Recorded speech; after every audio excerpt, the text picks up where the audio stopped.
Nous sommes le 6 février 2025. Mon nom est Claude Laferrière, je suis avocat et enseignant en géopolitique. Je fais cette vidéo dans une perspective d'éducation populaire. Je n'attends aucune considération, aucun don de quelque nature que ce soit.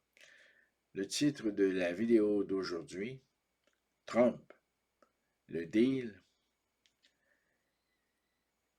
les pièges et des oublis, des omissions. Pour mon exposé, je vais procéder en 3 sections.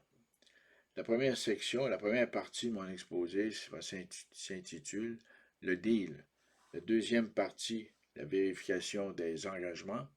La troisième partie, les difficultés de la frontière. Finalement, une conclusion. Voyons d'abord le deal. Il s'agit pour le président Trump, qui veut sévir de façon efficace et énergique sur la question de l'immigration illégale, en particulier de personnes identifiées comme des terroristes allégués par les autorités américaines, donc sévir sur l'immigration, et ensuite sévir sur la question du fentanyl et des drogues en général qu'on associe aussi au cartel. Et pour permettre de renforcer, de jouer son rôle en termes constitutionnels de law enforcer dans le but de l'application de la loi, ce qui est prévu par la Constitution à la section 2 de la Constitution, et de commandant en chef, évidemment des forces armées pour la défense du territoire et de la communauté américaine, eh bien, pour forcer ses voisins immédiats, le Canada et le Mexique, à prendre au sérieux ses préoccupations en matière d'immigration et de drogue, eh bien, il va imposer un tarif de 25% sur tous les biens canadiens que les Américains importent, et même chose pour le Mexique, ce qui va avoir un impact majeur sur l'économie canadienne et sur l'économie mexicaine. La question qu'on peut se poser, c'est est-ce que les conditions du tarif qui s'associent au tarif supplantent le tarif ou si c'est le tarif qui est en quelque sorte conditionnel à l'exécution des obligations en matière d'immigration et de drogue. En d'autres termes, quelle est l'obligation principale? Est-ce que c'est le tarif, autrement dit la négociation commerciale, à laquelle on rattache des conditions secondaires, ou si c'est les conditions secondaires qui deviennent les conditions principales et à laquelle on rattache un tarif. Autrement dit, si le gouvernement prend au sérieux les politiques en matière d'immigration et de drogue, il n'y aura pas de tarif, ou bien donc, de toute façon, il va y avoir un tarif parce que, au fond, l'immigration et la drogue, c'est des conditions qu'on prend plus ou moins au sérieux et qu'on peut négocier en quelque sorte de façon très volage.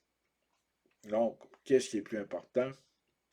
Les conditions associées au tarif ou le tarif lui-même? Voilà, c'est loin d'être clair.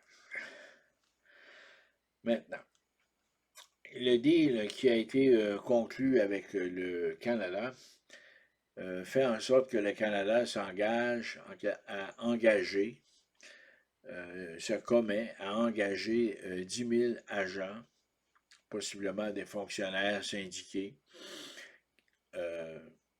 pour la surveillance de la frontière en matière de drogue et d'immigration. Bon. On s'engage aussi, le Canada, à nommer un czar de la frontière. Bon. D'un point de vue juridique, quels seront les pouvoirs du tsar? Quelles seront ses fonctions de manière précise? C'est loin d'être clair. Ça va être décidé par décret, par une loi ou simplement une correspondance diplomatique. C'est loin d'être clair. C'est un peu comme les tarifs à proprement parler, n'est-ce pas? Est-ce que ça va être un ordre, ça va être un ordre exécutif, c'est certain pour le tarif, mais pour les conditions, est-ce qu'on parle de notes diplomatiques? Est-ce qu'on parle de projets de traité? C'est loin d'être clair. Le Canada aussi veut se commettre pour un budget de 1,3 milliard pour l'achat d'hélicoptères, de drones, etc., créer un comité sur le crime organisé. aussi fait partie des engagements canadiens. Ce comité va s'intéresser aux questions du crime organisé, blanchiment d'argent, le fentanyl, le fameux fentanyl. Voilà. Le Mexique, l'engagement du Mexique prévoit le déploiement de 10 000 soldats le long de la frontière commune avec les États-Unis. Ce déploiement, au moment où on se parle, a déjà été effectué. Et là, on parle de soldats.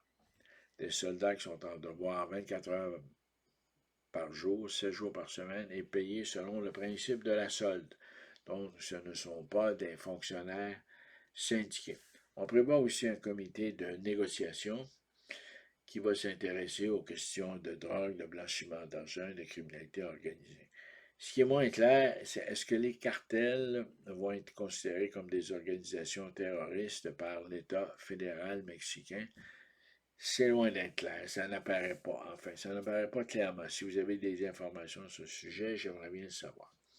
Donc, au départ, la grande différence entre le Canada et le Mexique, c'est que le Mexique a décidé de militariser sa frontière, alors que le Canada a décidé de traiter sa frontière un peu, si vous voulez, comme d'habitude, en engageant des fonctionnaires qui vont être des fonctionnaires syndiqués et qui vont avoir un horaire de travail précis, avec des descriptions de tâches précises.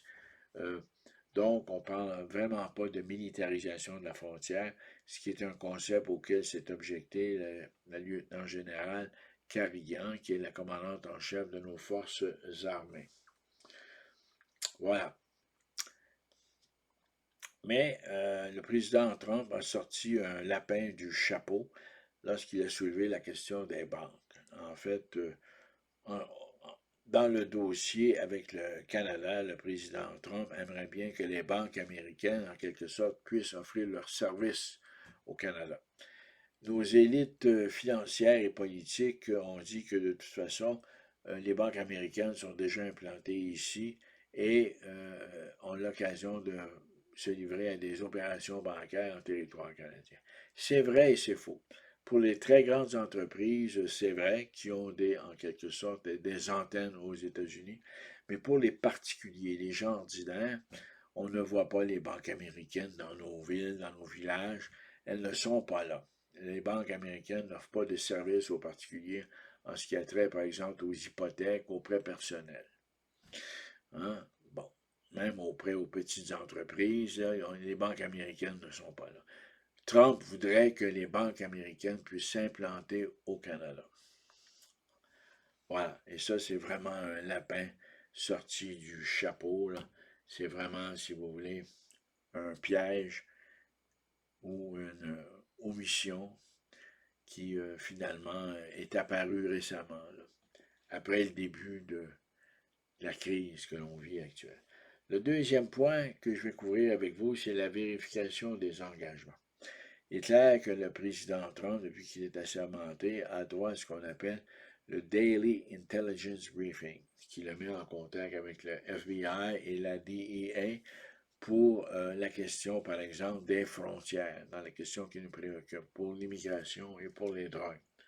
Donc, on doit dire qu'à ce moment-ci, il est probablement très au fait de ce qui se passe et de la façon dont le Canada exécute ses engagements, de la façon dont le Mexique exécute ses engagements.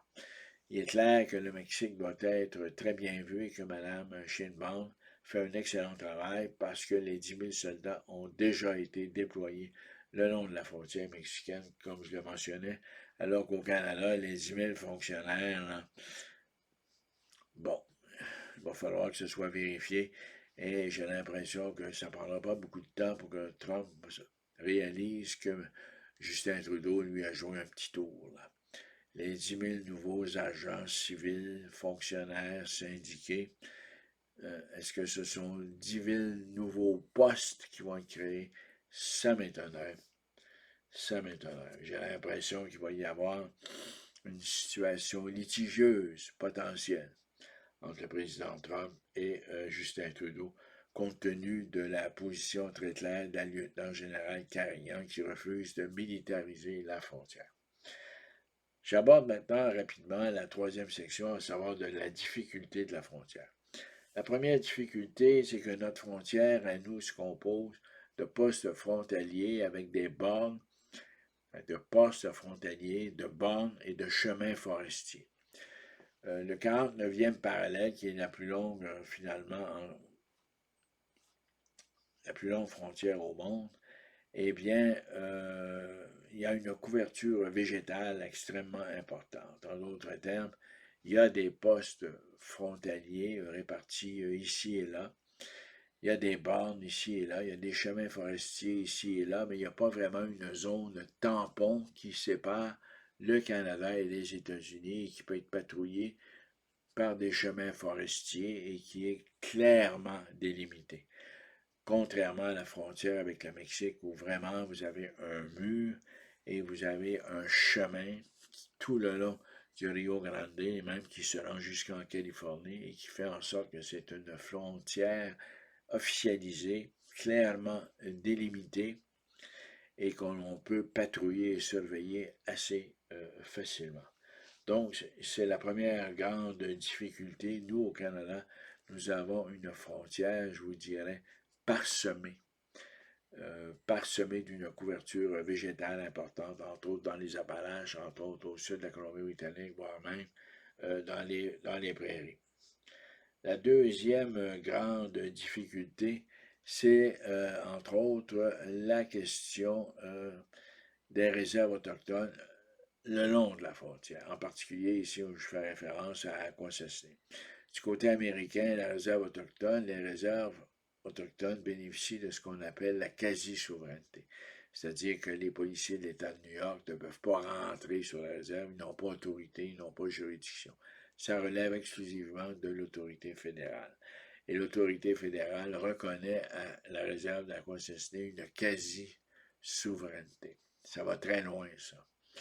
Du côté canadien, la relation entre la réserve et le pouvoir provincial est beaucoup plus floue. Il n'y a pas ce concept de quasi-souveraineté avec le gouvernement fédéral. C'est vraiment encore la loi sur les Indiens qui s'applique, une loi qui est jugée raciste, discriminatoire, enfin. Bon, c'est un autre débat. Donc, la question de la réserve indienne pose un sérieux problème. Je ne suis pas certain que M. Trudeau ou Trump y ont vraiment réfléchi. Troisième difficulté, c'est la frontière maritime. On a parlé beaucoup de la frontière terrestre, on a oublié qu'il y a une frontière maritime, qu'il y a des ports au Canada, qu'il y a des ports aux États-Unis et qu'une grande partie des activités criminelles se déroulent dans les ports ou à proximité des ports, reliés bien sûr au transport de conteneurs. La question des conteneurs au port de Montréal est une question majeure, Halifax, Vancouver, même chose pour les ports américains.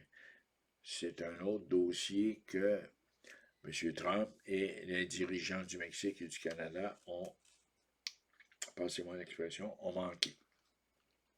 C'est un piège, c'est une omission supplémentaire qui s'ajoute bien sûr à la question de la détermination des cartels par le Mexique, la détermination du rôle des agents civils, des 10 000 agents civils pour le Canada à la frontière américaine, la question des banques par rapport aux particuliers.